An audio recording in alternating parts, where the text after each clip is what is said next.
예. 오늘의 말씀 너무도 잘, 조금 더 있었는데 그냥 안 읽었네요. 예, 재림을 기다리는 삶의 자세. 오늘 오전의 말씀과 너무도 똑같으죠.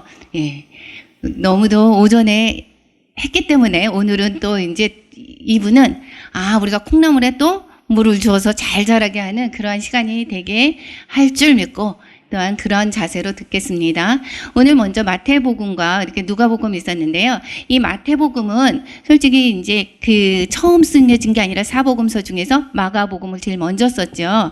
그리고 마가복음을 쓰고 나서 그것은 이제 마가복음이 16장까지 작은데 비해서 그 요약을 잘 이렇게 했기 때문에 그 사건은 참 많이 있습니다. 그런데 이 마태복음은 이 마가복음을 기초로 해서 이렇게 많이 참고를 해서 한 90%가 거의 같은 내용을 담고 있습니다. 그런데 이 마태복음은 대상자가 누구를 대상으로 했다 그랬죠? 유대인을 대상으로 했기 때문에 이 마태복음은 구약의 내용을 많이 갖다가 썼습니다. 그래서 이 마태복음은 조금 이제 마가복음과 대상자는 마가복음은 그 이방인들에 관한 그러한 메시지이기 때문에 조금 그 부분이 다릅니다. 그래서 그렇게 족보로 쭉 나오는 것이 또 뭐예요? 다윗의 자손? 예수가 왔다는 그 다윗의 자손으로 왔다 그래갖고 14대 이렇게 하죠. 이 게마트리아 그거로 숫자죠. 히브리어는 이 숫자도 같이 돼 있습니다. 그래서 그걸 14를 나누어 보면 그거를 보면 다윗이라는 그러한 것입니다. 즉 다윗의 그 후손으로 예수님이 오셨다라는 것을 강조하고 있습니다.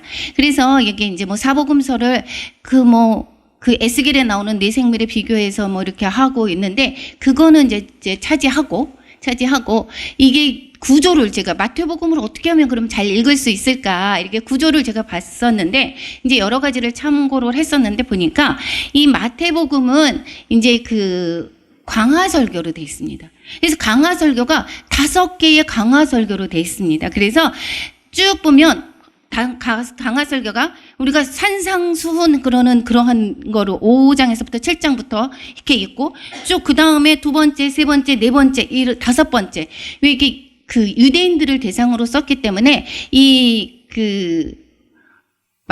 모세 오경을 그 근거로 해서 시편도 5권으로 돼 있죠. 그 다음에 에레미야, 에가도 5장까지 돼 있습니다. 그거를 순서로 지금 많이 그 유대인들에게서 익숙하기 때문에 그 형식을 빌려서 여기도 5 번째의 그러한 강화로 돼 있습니다. 강화라고 얘기를 하면 뭐예요? 강의하듯이 쉽게 이야기하는 것, 쉽게 이제 설명을 하는 것이 강화라고 합니다. 그러니까 예수님이 5 군데의 그 제자들에게 그 가르쳐주는 그러한 내용들을 담고 있습니다. 그래서 여기에서 보면 그곳을 어떻게 분류를 했느냐. 예수님이 말씀을 하시되 그 다음에 말씀을 마치시자 이런 식으로 분류를 보면 여기 마태복음 이제 5장에서부터 7장까지 11장 1절까지 13장 그러니까 10장가 강화설교고 12장 강화설교 그 다음에 여기 19장 1절에 또 마치고 오늘 말씀이 5번째 강화입니다. 그래가지고 오늘 거는 이제 조금 이따가 볼 건데요. 5번째 강화 중에서 그 내용 중에 한 부분입니다. 이것은 여기를 그 양용이 요분 거를 내가 보고 참조를 했습니다. 여기에서 보면 이제 이거를 쭉 잘 보여지지가 않죠. 근데 잘 보라고 하는 것은 이건 뭐냐면 사건을 이제 처음에 여기에 서론 있고 사건 있고 강화 있고 사건 있고 강화 있고 사건 있고 강화 있고 사건 있고 강화 이런 형태로 들어가 있습니다. 사건 있고 강화. 그래서 이 구조를 볼 때 그 지리적인 구조로 할 때 갈릴리 사역 있고 예루살렘 사역 있고 이렇게 나눌 수도 있습니다. 꼭 이렇게 나눠야 되는 것만은 아닙니다. 근데 여기 강화로 이제 나누었을 때는 이런 식으로 1권, 2권, 3권, 4권, 5권 형태로 나눌 수도 있다라고 할 수가 있습니다. 또 내용 구분으로 또 구조를 나눌 수도 있습니다. 그러니까 딱 이것이 맞습니다. 이렇게만 해야 됩니다. 라고 하는 것은 아닙니다. 그래서 마태복음의 주제가 뭐냐? 예수님께서 하늘에 계신 아버지의 뜻대로 천국을 이루어 주신다라고 하는 것이고 거기에 따라서 보면 이 핵심 구절은 뭡니까? 7장 21절 같이 읽겠습니다. 시작. 나더러 주여 주여 하는 자마다 천국에 들어갈 것이 아니요 다만 하늘에 계신 내 아버지의 뜻대로 행하는 자라야 들어가리라. 이것이 마태복음의 핵심 구절입니다. 이제 마태복음의 특징은 아까 말대로 마가복음을 어떻게 됐다고요? 참조를 했어요. 참조를 하고 이 마태의 그 특이한 이제 유대인을 대상으로 하는 그러한 그 내용을 담고 이제 본인의 그러한 서술 방법, 구약을 이용을 많이 했습니다. 구약에 그래서 많은 부분을 왜냐? 유대인들이 많이 알고 있으니까 구약의 내용이 이렇게 보내주시라고 했던 분이 바로 이분이야 라고 하는 그러한 예언의 성취의 부분을 거의 많이 이용을 한 것이 마태복음의 또 특징입니다. 그리고 왜냐면 그 유대인들은 하나님 부르기가 쉽지가 않았어요. 이렇게 함부로 부르지가 않아요. 거기는 경건하잖아요. 그래서 그 개념보다 하나님, 그러니까 그러한 하늘나라, 하나님 나라 이런 거를 보다 하늘이라는 그런 개념을 많이 사용하고 있고, 그 다음에 여기 그 마태복음은 천국에 대해서 강조를 하고 있는 것을 볼 수가 있습니다. 그리고 하나님 아버지를 중심으로 하고 있고 하늘의 원리를 가르쳐주고 있습니다. 요거는 한눈에 보는 마태복음이라는 그러한 그 책을 참조를 했습니다. 이제 오늘의 말씀을 들어가려고 하는데요. 오늘의 말씀은 아까 누가복음에서 나왔던 그 문화 비유와 여기하고 너무도 똑같은 내용이죠. 그런데 하나는 달란트 비유로, 하나는 문화 비유로. 목사님께서 오늘 오전에 말씀을 딱 해주셨는데 너무도 이전에 내용이 똑같기도 하지만 지지난번에 가셨을 때, 인도 가셨을 때에 설교했던 데살로니가 전서 3장 11절에서 13절 말씀으로 제가 가지고 했는데 그 말씀까지도 똑같이 해주시더라고요. 아까 여호와 앞에서 그 앞에서 하나님 앞에서 흠없게 하시기를 원하노라 이것까지. 그래서 오늘은 이제 또 반복해서 듣는다 생각하시면 되겠습니다. 오늘의 마태복음 24장 1절 한번 같이 읽어볼까요? 시작. 예수께서 성전에 나와서 가실 때에 제자들이 성전 건물들을 가리켜 보이려고 나아오니 2절 대답하여 이르시되 너희가 이 모든 것을 보지 못하느냐? 내가 진실로 너희에게 이르노니 돌 하나도 돌 위에 남지 아니하고 다 무너뜨리니라. 아까 그 문화 비유는 이 누가복음은 이게 그 기록할 때 다 모든 것을 상세히 살펴서 이렇게 얘기합니다. 그러면 이 누가복음은 의사지요. 이거를 다 다른 사람의 것은 어떤 거고 어떻게 된 거 물어보고 이런 자료를 다 소집을 해가지고 그래서 거기에서 기술을 했다라고 볼 수가 있습니다. 그런데 이것이 마태복음 같은 경우에는 이것을 똑 시간세별로 나타나지가 않았습니다. 실은.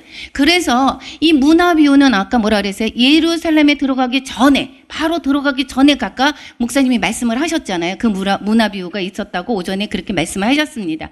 그런데 여기에서는 이 달란트 비유에서는 어떻게 되느냐면 예루살렘에 들어갔습니다. 이제 거의 마지막 때 일주일을 그때 들어가죠. 예루살렘 성전에 6월절을 맞춰서 이제 들어갑니다. 들어가서의 그때의 성전을 보면서 지금 뭐라 그랬어요? 성전 건물을 가리켜 보면서 얘기를 하는 겁니다. 그러니까 이거는 한 화요일쯤의 이야기라고 볼 수가 있습니다. 그러니까 이제 금요일 날 돌아가셔요. 그러면 화요일 날쯤. 그러니까 이거는 아까 그 문화 비유하고 시간적인 차이는 있죠. 그러니까 어떤 것이 더 맞다 모른다. 저희는 모르지만 요때의 때는 그런 때다라고 볼 수가 있고요. 장소는 어디예요? 지금 성전에서 이제 나왔어요. 이제 여기서 보면 24장 3절 시작. 예수께서 감람산 위에 앉으셨을 때에 제자들이 조용히 와서 이르되 우리에게 이르소서 어느 때에 이런 일이 있겠사오며 또 주의 임하심과 세상 끝에는 무슨 징조가 있사오리까? 예수께서 대답하여 이르시되 너희가 사람의 미혹을 받지 않도록 주의하라. 이렇게. 이제 여기에서 이제 나와가지고 감람산 위에 와서 앉아가지고 성전을 바라보면서 하는 이야기입니다. 그래갖고는 어떻게 되냐면 성전이 이런 일, 아까 성전이 다 무너질 거라고 얘기했어요. 그리고 나서는 또 뭐라 그랬냐면 그러니까 어떻게 되냐면 이 유대인들은 성전이 다 무너지는 것을 종말이라 생각을 해. 예루살렘이 다 무너지는 성전이 무너질 때를 이게 그때는 종말이다 이렇게 생각을 하고 있었을 때였습니다. 그렇기 때문에 이게 아까 성전이 다 무너진다라고 얘기하니까 그럼 그것이 종말 때구나 이렇게 생각을 하고 그러면 그때 어느 때 그렇게 되겠습니까? 그리고 종말이니까 주의 임하심과 세상 끝에는 무슨 징조가 있죠? 라고 물어봤어요. 그랬더니 이제 예수께서 대답하여 이르시되 이것이 이제 이그러면서 여기가 강화라는 것입니다. 그래서 이것을 감람산 강화라고 이렇게 얘기를 하기도 합니다. 그래서 어디에 앉으셔서 얘기한 거예요? 감람산 위에 거기서 이제 제자들한테 이야기를 하는 겁니다. 그래서 마지막 때에 그 예수님의 그 설교 내용 중에서 보면 그 감다포, 이게 이제 제가 그렇게 했습니다. 감람산 위에서, 그 다음에 다락방, 그 다음에 포도나무, 감다포 이렇게 갔는데 그것은 그 다락방과 포도나무의 그 이야기는 요한복음에 되게 많이 나와 있는데 이 감람산의 그 강화 이야기는 이 마태복음에 자세히 나와 있습니다. 그래서 보면 여기에서 그때에 이렇게 얘기를 해요. 그때에, 그 다음에는 어떻게 되냐면 24장 9절에서 보면 그때에, 이 마지막 때에 어떻게 되죠? 라고 하면서 그때는 이런 일이 있을 거야. 그때는 이렇게 있을 거야. 그때는 이렇게 될 거야. 이렇게 하면서 이 강화 내용의 마지막 강화 내용은 그런 식으로 되고 있습니다. 그래서 이제 오늘 강화 내용의 이 일부분 중에서 뭐라고 써 있느냐면 25장 1절에서 그때에 여기 보면 나와 있습니다. 그래서 25장 1때는 그때에 천국은 마칠 듯 이런 식으로 이야기가 나와 있는데 여기 25장에서 그때에 나온 것이 비유 말씀이 3가지가 있었죠. 열처녀 비유, 그 다음에 지금 달란트 비유, 그 다음에 양과 염소의 비유를 가지고 이렇게 말씀을 하고 계십니다. 그때에, 마지막 때에. 그러니까 우리가 지금 오늘 말씀에서도 뭐라고 했었죠? 마지막을 기다리는 우리의 삶들은 어떻게 할 것인지, 지금 우리는 이미 2000년 전에 오셨던 예수님을 만났습니다. 그렇죠?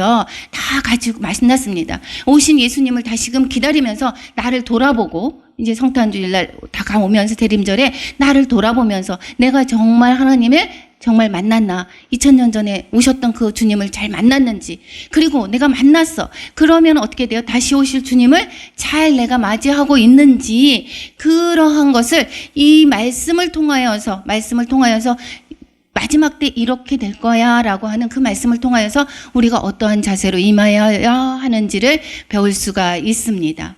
이거 우리가 천국은 이와 같으니라고 했습니다. 천국은 뭐라고 합니까? 천국은 장소의 개념이 아니죠. 여기가 천국이야, 여기가 천국이야 라고 하는 사람들이 너무 많은 것은 왜 그래요? 이 장소라기보다 내 마음 안이 천국인 거죠. 내 마음에 따라서 천국이 될 수도 있고 지옥이 될 수도 있습니다. 그러고 나니까 보면 다스림의, 즉 천국은 장소의 개념보다는 하나님의 다스림, 내가 하나님의 말씀대로 내가 그러한 마음을 가지고 있고 하나님의 다스림 안에서 내가 그렇게 살 때 오히려 천국을 더 경험할 수가 있죠. 그러니까 우리가 영원한 천국에 이 다음에 사는 것은 하나님의 그러한 다스림 가운데서 우리가 너무도 똑같은 모든 사람들이 그러한 다스림 안에서 살 수 있으니까 너 할 것 없이 모든 사람이 그랬으니까 그 장소가 물론 좋은 곳이겠지만 서로의 그러한 마음 안에서 천국을 이미 이루게 된 거죠. 그래서 꼭 우리가 천국을 이 다음에 가는 것뿐만이 아니라 지금 이 종의 삶에서도, 인생의 이 지금의 삶에서도 우리가 천국을 이루며 살 수가 있어요, 없어요? 있을 수가 있습니다. 그래서 우리가 진정한 삶의 가치는 내가 지금 어떻게 돼요? 내가 지금 천국을 누르며 사는 그러한 마음의 자세가 있다라면 정말 그것이 하나님이 바라시는 그런 삶이 아닐까 생각합니다. 인생의 진정한 평가, 이제 오늘 이제 달란트 너무도 잘 아시죠? 달란트를 5달란트, 2달란트, 1달란트를 줬습니다. 여기서 아까는 귀인이라고 얘기를 했죠. 문화비유에서는. 여기는 주인이라고 얘기합니다. 어쨌든 귀인과 주인을 누구를 예표를 하고 있습니까? 예수님을 예표를 하죠. 그래서 이제 거기에서 이제 맡기고 떠났어요. 맡기고 떠나고 나서 이제 갔다가 이제 다시 왔습니다. 그리고 나서 이제 결산을 한 거죠. 카운트를 합니다. 우리의 삶도 결국은 어떻게 돼요? 결산을 합니다. 우리가 지금 이 삶에서 쭉 했었던 것을 어떻게 결산을 합니다. 어디에 펴서? 우리가 결산을 하는 것은 평가라고 볼 수가 있겠죠. 평가는 언제 받습니까?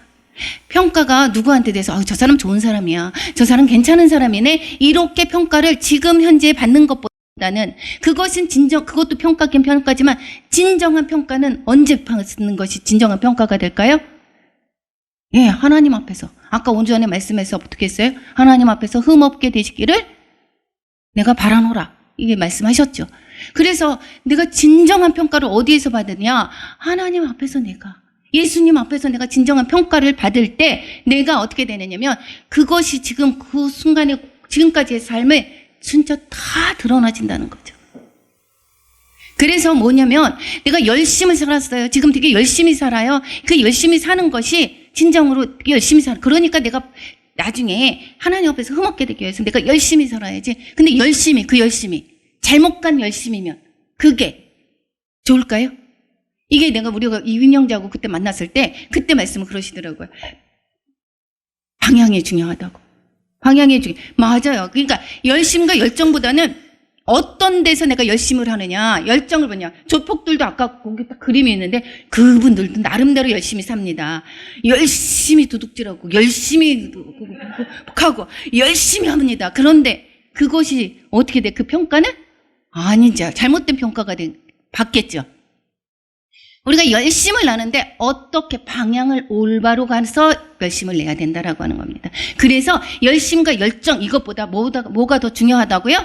방향이 더 중요한 것입니다. 하나님의 앞에 가는 그 길을 벗어난 그 열심은 우리가 어떻게 돼요?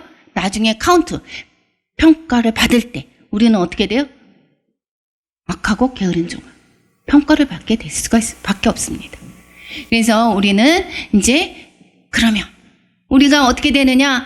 주님의 판단 기준은 그러면 맞는 삶은 그럼 어떻게 되느냐? 주님이 나중에 가서 거기서 판단을 해가지고 거기에서 카운트를 하는데 그러면 거기 카운트에 내가 어떻게 돼요? 좋은 평가를 받으려면 내가 어떻게 살아야 되는가? 그러면 우리가 지금 재림 다시 오실 주님을 기다리죠. 어떤 분은 오늘 오전에 말씀대로 일찍 갈 수도 있고 아니면 주님이 다시 오실 때 주님을 또 맞을 수도 있지만 그때까지 우리가 사는 기준이 어떻게 돼? 재림을 기다리는 삶에 어떻게 살아야 되는가? 그러면 그것은 어떻게 우리가 하면 될까요? 라는 것은 먼저 어떤 거를 알아야 될까요? 주님이 어떻게 평가를 하는지를 알면은 그 평가에 맞게 우리가 어떻게 돼요? 지금 살아가면 될까요? 안 될까요? 되겠죠. 그렇죠? 그럼 우선은 주님이 어떤 식으로 평가를 하는지를 먼저 알아야 될 것 같아요. 그렇죠? 그것이 성경에서 많이 나와 있습니다. 그런데 오늘 본문으로 말씀하시는 그 내용을 한번 살펴보겠습니다. 먼저 유익한 삶으로 살아야 된다라는 거예요.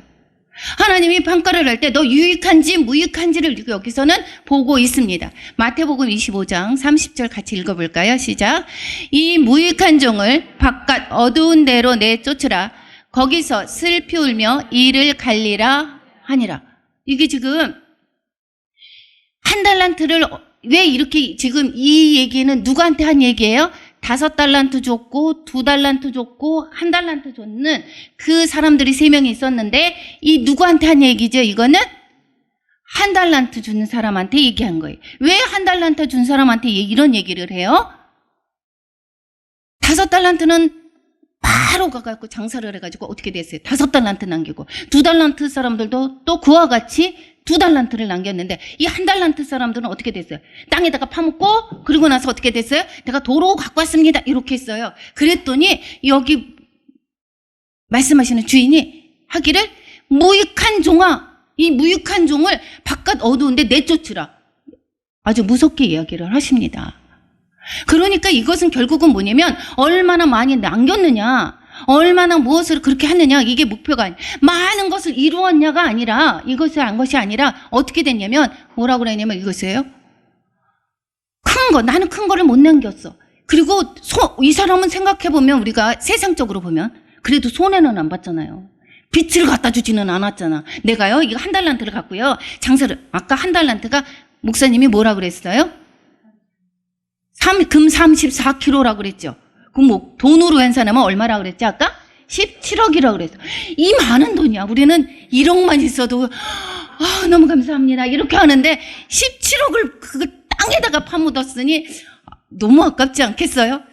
설사 손해를 났다 그래도 이게 지금 뭐라 그랬어요? 땅에 파묻고 아무것도 안 했다. 이 분을 가지고 얘기를 하냐면 무익한 종이라고 얘기하는 거니까 우리가 우리는 무익하게 살면 안 되는구나를 알 수 있죠. 하나님이 무익한 종을 어떻게 됐어요? 심판한다라는 얘기니까 우리는 유익하게 살아야 된다라고 하는 거 이야기했어요. 그러니까 많은 것을 이룬 것이 유익한 게 아니라 그랬어요. 그리고 큰 것을 우리가 너무도 감사한 거죠. 우리는 큰 거를 이루지도 못했어. 또 많은 게 있지도 않아. 그냥 단지 유익하다라고 하는 것은 정말 너무 감사해요. 너무 감사해요. 왜? 성전 하나 청소하는 것도 유익한 거예요. 그렇죠? 많은 사람들이 깨끗한 성전에서 예배드릴 수 있게 하는 그러한 것조차가 하나가 뭐예요? 유익한 거예요. 우리가 하나님께서는 우리의 작은 그런 헌신들을 다 보고 계신다라고 하는 거예요. 그것을 다 카운트하신다라는 거예요. 얼마나 감사해요. 국 하나 끓였어요. 적은 반찬 하나 해같이 왔어요. 다 같이 나눠 먹었어요. 이웃을 도살피는 그러한 마음 하나하나가 모든 것이 뭐예요? 하나님은 유익하다라고 보는 것이 얼마나 감사한 거예요. 아, 내가 큰 일을 이뤘어. 큰 돈을 벌었어. 이것이 아니라 하나님은 유익한가 무익한가를 본다라고 하는 거예요. 그래서 우리는 뭐예요? 유익한 삶의 자세로 살아야 되겠다라고 하는 것을 볼 수가 있습니다. 그리고 두 번째는 한번 읽어볼까요? 시작. 성실한 인생의 자세로 살아야 한다. 쭉 26절 한번 같이 읽어볼게요. 시작. 주인이 대답하여 이르되 악하고 게으른 종아, 나는 심지 않은 데서 거두고 해치지 않은 데서 모으는 줄로 내가 알았느냐? 여기 뭐라고 썼어요? 악하고 게으른 종아, 게으르다 이렇게 얘기를 해요. 그러니까 우리가 뭐라 그랬어요? 게으르지 않고 게으른 종이 어떻게 됐어요? 결국은 심판받는 실하는 거죠. 그러니까는 무슨 소리예요? 성실한 자세로 살아야 되는구나. 지금 그렇죠? 이것을 보면서 내가 담임 목사님 하나님께서 기뻐하시겠구나. 평가가 좀 목사님 엄청 성실해. 제가 이거는 인정을 하는 게 1시간 있잖아요. 허투루 보내는 것이 없어요. 근데 제가 예전에 조금 이제 바로 서기 전에 방향이 틀린 열심히 있었던 것 같았는데 지금은 방향까지 바로 가시는 것 같으니 얼마나 감사해요. 그러니까 정말 성실하세요. 너무 성실하세요. 제가 그러면서 이거 게으른 종아 제가 뜨끔했어요. 너무 게을러가지고 너무 잠자고 잠을 너무 많이 자서 누구 말씀대로 뭐라 그러냐면 잠을 자기를 좋아하면 누워있기를 좋아하면 일찍 데려간대. 일찍 왜 영원히 누워있으라고 그냥. 그래서 제가 그러는데 정말 목사님 일찍 안 데려가실 것 같아요. 왜냐? 잘 누워있는 경우를 잘 못 봤어요. 너무 열심히 하세요. 성실하세요. 그래서 있잖아요. 이 성공의 기준이 아닌 거예요, 이게. 목사님이 그렇다고 큰 성공을 했다라고 볼 수는 없죠. 그렇지만 이것을 하나님이 보시지 않는다는 거예요. 성실한 거를 본다라는 거예요. 이 결과와 상관없이 결과보다 어떻게 돼요? 과정을 본다라고 하는 거예요. 과정으로 평가한다는 거예요. 그래서 우리가 너무 행복해. 위로를 받아요. 우리는 큰 것을 이뤄놓지 않았어요. 그러니까 어떻게 돼요? 지금까지 우리가 게을렀어요. 그러면 어떻게 될까요? 지금부터라도 우리가 성실한 삶으로 나아가면 되겠죠. 그렇죠? 성실하는 것이지 하나님이 매일같이 누워있고 뇌가 자유가 있고 또 하나님께서 기회를 주신 거예요. 이웃을 돌아볼 기회를 주셨는데 이웃을 돌아보지 않는 귀를 막는 그러한 자세. 이런 모든 것들이 어떻게 돼요? 나중에 평가받을 때 정말 심판받는 그런 평가가 될 수가 있다라는 거죠. 여기서 보면 어떻게 돼요? 과정을 우리가 보는 그러한 하나님, 예수님을 보고 우리가 날마다의 삶이 어떻게 돼야 된다고요? 성실한 삶을 살아야 된다. 그래서 저도 이거를 하면서 팍팍 찔리는 그러한 마음을 가지고 정말 성실해야 되겠다. 성실함을 볼 수 있는 그런 다른 사람도 인정할 수 있는 다른 사람이 아니라 주님이 보시기에 왜 그러느냐면 다른 사람이 봤을 때 사모님 부지런하세요. 이렇게 볼 수도 있어요. 왜냐? 잘 모르기 때문에 겉으로만 보여지기 때문에. 그런데 주님은 어떻게 돼요? 내 집에 있는 것 모습까지도 다 보신다라는 거예요. 다 하신다는 거예요, 그게. 그러니까 어떻게 되냐면, 누가 보아서가 아니라 정말 다른 사람이 보아서, 다른 사람의 평가를 위해서 다른 사람이 보여지는 그 부분에서 성실한 것이 아니라 어떻게 돼요? 모든 삶에서 성실한 삶으로 나아가야 되겠다. 그런 자세로 삶을 살아야 되겠다. 다시 한번 생각해 보게 되었습니다. 세 번째 한번 같이 읽어볼까요? 시작. 선한 삶의 자세로 살아야 한다. 26절 같이 읽어볼게요. 시작. 그 주인이 대답하여 이르되 악하고 게으른 종아, 나는 심지 않은 데서 거두고 해치지 않은 데서 모으는 줄로 네가 알았느냐. 아까 게으른 종아 그랬지만 여기 또 뭐 있어요? 형용사 악하다. 악하다라 그랬어요. 그 악한, 근데 조금 이상한 것은 우리가 세상 판단으로 봤을 때 한 달란트를 딱딱 묻어놓고 그것도 37억이나 되는 그 돈을 내가 하나도 안 까먹고 그대로 갖다 줬어요. 근데 우리가 악하다고 볼 수 있을까요? 우리 세상 판단으로는 악하지 않죠. 그렇죠? 그런데 여기 주인은 어떻게 됐어요? 악하다고 그랬어요. 이 선과 악의 개념이 우리가 생각하는 그 선악이 아니라는 거죠. 이 성경에서 이야기하는 선과 악은 그 윤리적인 개념보다는 그 관계에 있는 거예요. 관계가 있어요. 그러니까 하나님과의 관계가 바르고 이웃과의 관계가 바르게 되는 거예요. 그런데 이제 뭐라고 그랬냐면 보니까 여기에서 뭐라고 그랬어요? 이제 그 하나님과의 관계가 어떻게 되냐면 바르지가 않다라고 하는 거예요. 결국은.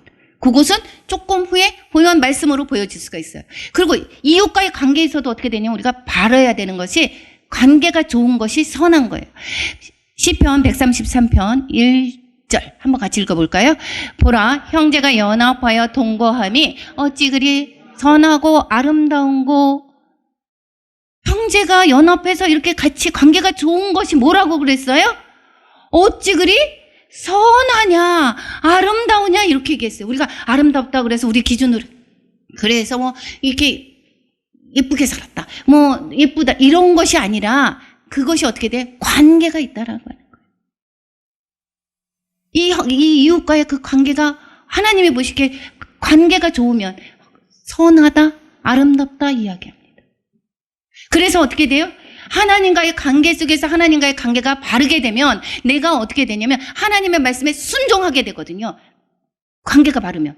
그리고 이웃 관계가 바르면 어떻게 돼요? 나를 보는 것이 아니라 상대방을 보게 되고 상대방에게 어떻게 돼요? 하나님의 사랑을 아까 전해주게 되겠죠.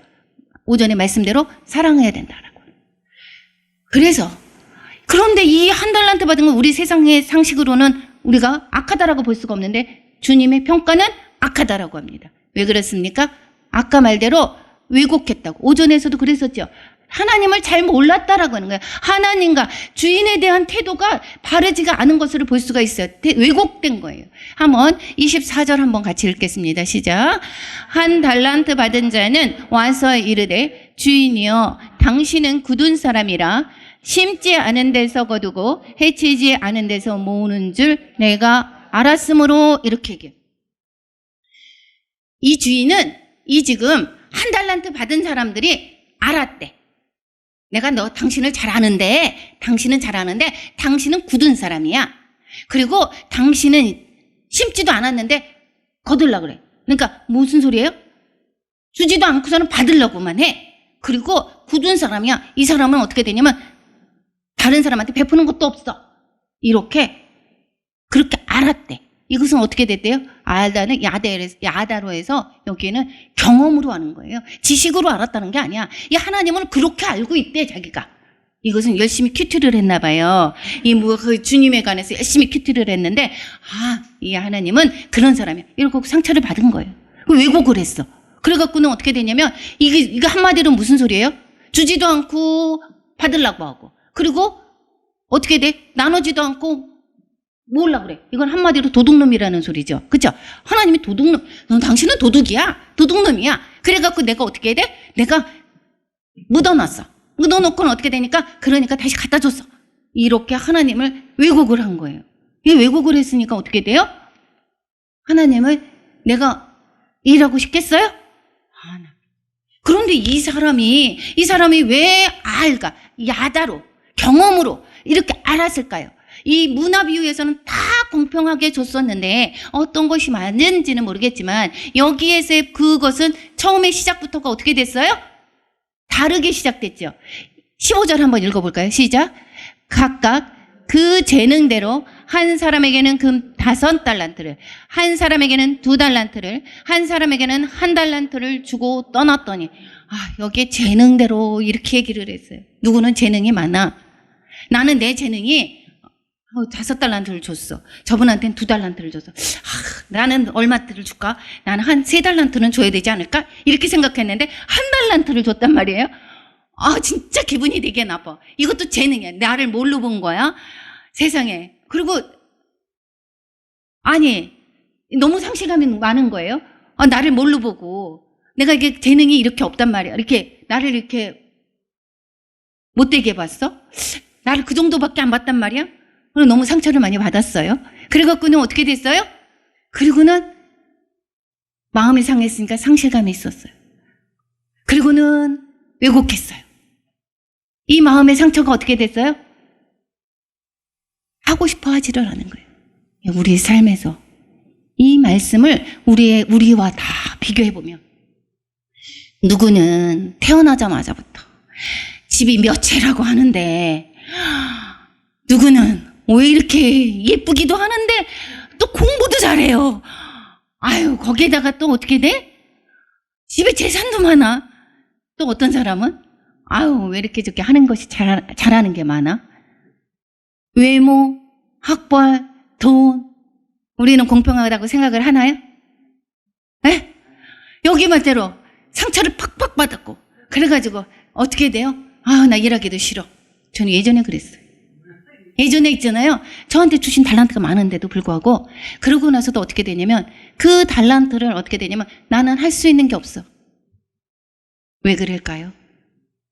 내가 이거 하면서 저는 너무 이 마음이 아팠어요. 저뿐만 아니라 내가 이러한 마음을 갖고 있었으니까 자녀들한테 어떻게 했을까요? 비교의식에서 키운 거예요. 비교의식에서 키운 거예요. 이 사람보다 너가 어떻게 돼? 너가 잘하고 있는데 그 잘한 것을 어떻게 돼? 칭찬해줘야 되는데 더 잘하는 사람, 더 많은 사람, 더 높은 사람을 보면서 어떻게 되냐면 더 채찍을 하고 더 높아지게 하려고 하고 그러니까 잘하는 것이 아니라 어떻게 되냐면 그러니까 늘 어떻게 돼요? 자존감이 바닥이 되는 거예요. 자존감이 떨어지는 거예요. 그러니까 의욕이 없는 거예요. 할 것이 너무 많은데 잘하는 게 너무 많은데 난 저 사람은 저렇게 잘하는 것 같은데 나는 왜 이 모양일까? 그러면서 제가 저도 그렇고 자녀도 그렇게 키운 거예요. 그러니까 늘 행복하지가 않죠.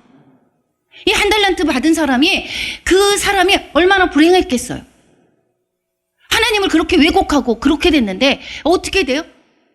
얼마나 슬프겠어요. 삶 자체가 비교의식에서 나왔던 그러한 자기의 삶이 얼마나 뭐냐면 나를 이룰 정도밖에 안 돼. 나는 할 수 있는 게 없어. 나는 잘할 수가 없어. 1달란트 받은 사람은 그런 비교의식에 있었다면 그 자기의 그 재능을 활용을 못했을 거예요. 그렇기 때문에 자신감이 없었기 때문에 활용을 못하죠. 그런데 지금 와서 보면 많은 달란트 받은 사람이 부러운가요? 일이 많아요. 가만히 보니까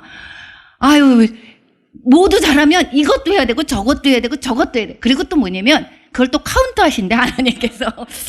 그러니까 1달란트 받은 게 오히려 행복한 거예요. 진정으로 알고 보면. 왜? 나는 내 주어진 대로 그것만 하면 되니까. 그런데 우리가 뭐냐면 비교의식에서 저 사람이 저렇게 됐는데 나도 그래야지. 괜히 내가 슬프고 자존감이 떨어지고 그러니까 내가 할 수 있는 것도 더 못하게 되는 그러한 일이 있습니다. 그래서 이 1달러 받은 자가 어떻게 됐어요? 악하게 된 거예요. 왜? 그런데 하나님은 그것이 양으로 평가하시나요? 하나님은 어떻게 돼요? 크기로 평가하시나요? 하나님이 5달란트 준 사람이 5달란트를 남겼어. 그리고 2달란트 받은 사람이 2달란트 남겼어요. 그러면 하나님은 어떻게 돼요? 5달란트, 양으로 한다면 5달란트 버는 사람을 더 칭찬해야 되겠죠. 그랬는데 더 칭찬했나요? 똑같이. 25장 21절은 5달란트, 23절은 2달란트 받은 자를 예수님이 하시는 말씀이에요. 근데 똑같아요. 같이 한번 볼게요. 시작.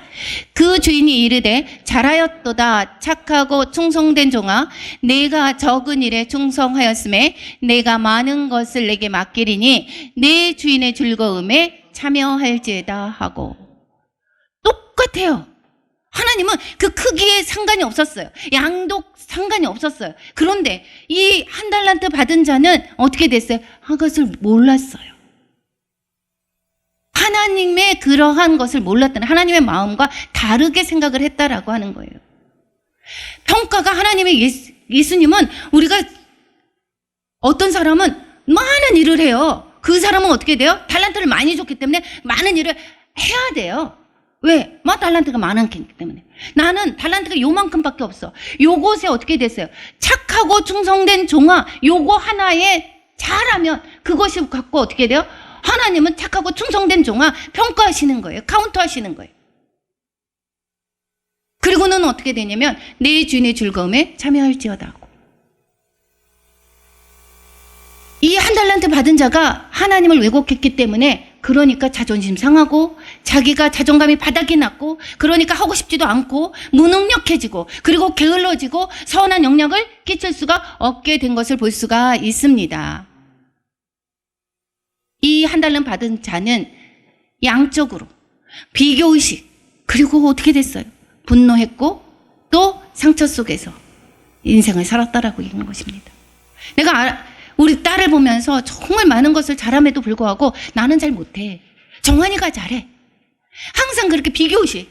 정한이가 그래서 상대적으로 내가 못해. 이것으로 계속해서 살았고 지금도 마찬가지로 있잖아요. 자기가 할 수 있는 것이 잘 없다고 생각을 하는 경우 너무 많아요. 이것을 누가 그렇게 했어요? 제가 그렇게 가르쳤어요. 왜냐?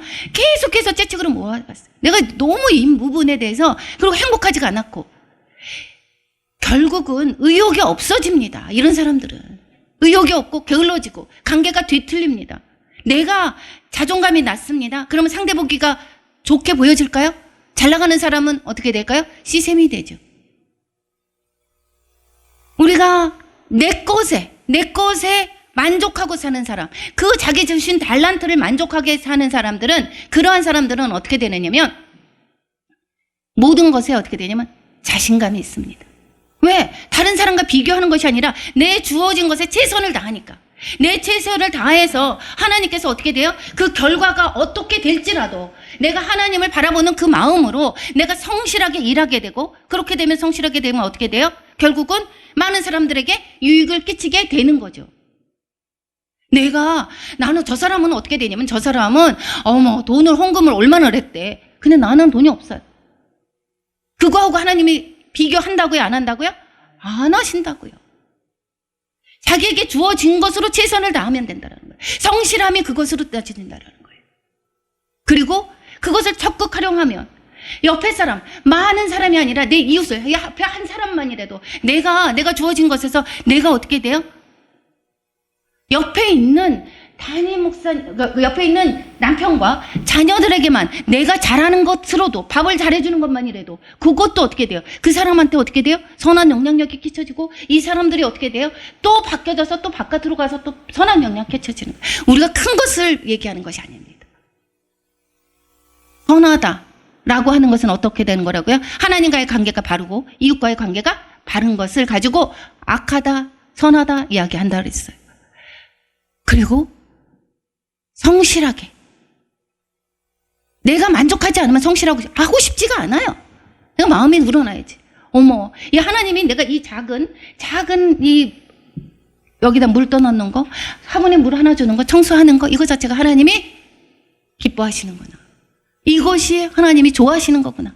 이런 것을 안다라고 하면 그냥 내 마음에 누가 알아줘서가 아니라 지금 현재 평가를 보아서가 아니라 누가 다른 사람이 나를 너가 잘했다 칭찬받는 그러한 것이 아니더라도 후에 주님 앞에 나가서 거기에서 평가가 어떻다라고요? 하나님의 착하고 충성된 종아 내가 작은 일에 충성하였으므로 많은 것을 맡기겠더라. 그러한 칭찬을 받는 저와 여러분이 되시기를 축원합니다. 그러한 칭찬을 받기 위해서 지금 우리가 어떻게 된다고요? 선하게, 성실하게, 그리고 많은 사람들에게 유익을 끼치는 그러한 저와 여러분이 되시기를 축원합니다. 기도하겠습니다.